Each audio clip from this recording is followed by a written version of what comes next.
こっち見なくていいね。そっちの方だね。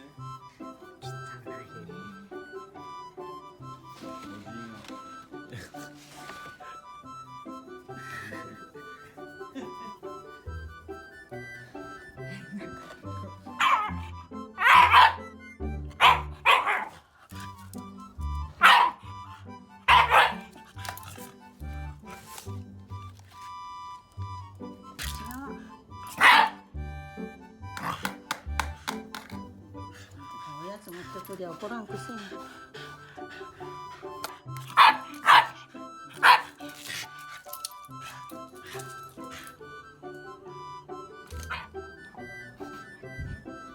一緒にやってこんだけでいい。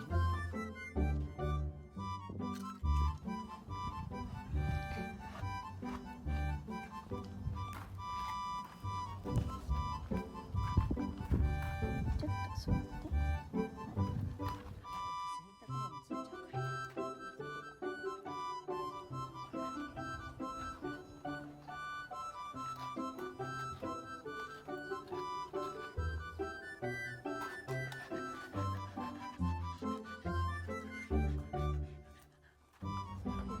抜けるよこれ。これやばくない？こうやってやってるもんこうやって。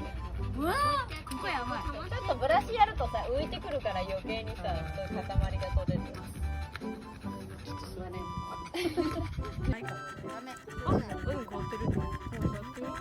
柔らかくふわふわしてる。本当だ。そっちほんやってみ。そ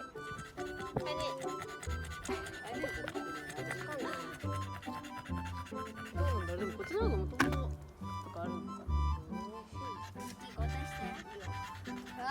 あとこっち側からやった方がいいかもね。シルブの。おじじい。